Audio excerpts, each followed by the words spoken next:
Our primitive ancestors gradually passed from the worship of nature to the worship of spirits, from the recognition of visible forces to the acceptance of invisible causes beyond these forces.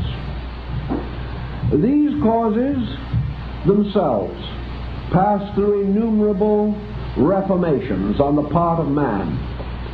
As his experience increased, it became essential to revise his theology, to keep his theology abreast of his intellectual achievements and his physical experiences. Gradually, the concept of deity as represented in the Mosaic Code took form, not in one area but in many areas. And deity emerged as a being, a transcendent person. As the system was patriarchal, the deity assumed the aspect of the great Father power. It was usually personified or impersonated as a most venerable person, a great superhuman being. A being, however, fashioned in the likeness of a man. A being like the mysterious and noble figure casting from his hands the sun and moon, as represented on the ceiling of the Sistine Chapel in Rome. This being was the great patriarch and was compounded out of the elders, the heroes of long ago, the fathers of tribes, the venerated sages and scholars, the great priests and saints of long ago. All of these contributed their parts to the creation of the God image. And this God image was great of power, universal of authority, but subject, like the creatures that fashioned it, to the whimsies of disposition and temperament, subject naturally to favoritism in bringing particular advantage and security to its chosen people. This God image was remote, like perhaps the great golden figure of Zeus at Olympus.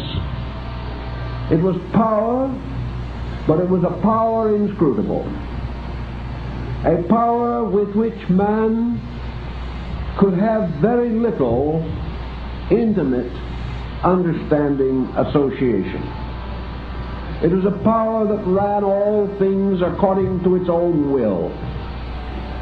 And in this power, men were but pawns in a great game.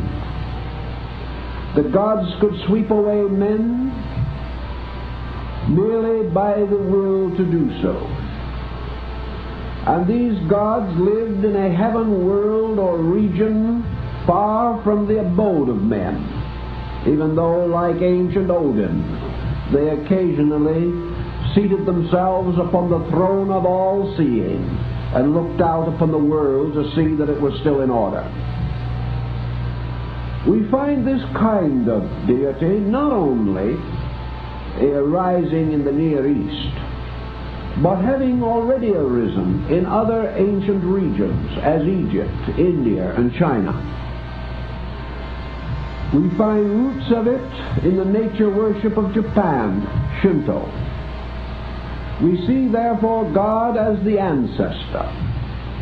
We see God as the ancient one. And we also lived in a world ruled by certain inscrutable laws and processes, an eye for an eye and a tooth for a tooth. This God was a God of justice and of vengeance. This was the deity whom men did not dare to offend. They could respect, they could fall in awe before the thought or image of this God, but they could not meet it with personal affection.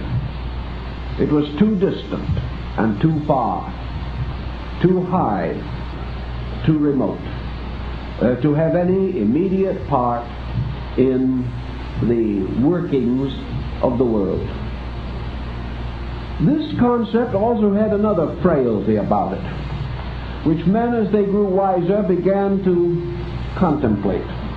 There was a weakness in this God. For this deity, living alone in an inscrutable internal remoteness, was assumed to be the parent of creation. In the first place, man was unable to explain how or even why God should create. There seemed to be no particular reason for it, and the more men studied the creation, particularly other men, the more doubt they had in the divine wisdom in creating man in the first place. There were many legends that deity so repented of this optimistic moment that he swept away his creation time and time again. This problem also caused the great question to arise: from what was creation fashioned? Did creation actually emerge as a result of a divine fiat spoken in space by some vast shadowy being, like that portrayed by Gustave Doré in some of his wonderful paintings? Was creation from something or nothing? From what did the eternal Creator fashion his world? Was the world created, or had it always existed? Was deity merely one of a body of immortal beings that, like existence itself, had no beginning and no end? The problem of trying to rationalize the fashioning of a world by this strange and mysterious power confused and confounded the ablest thinkers of old time. They could figure nothing more than a symbolical answer, like the tossing off of the sun in front and the moon behind.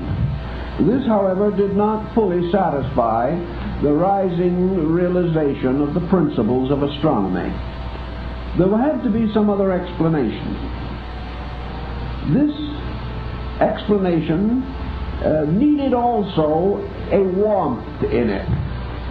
And if we look back on primitive religion, we see that there was an astonishing lack of real warmth.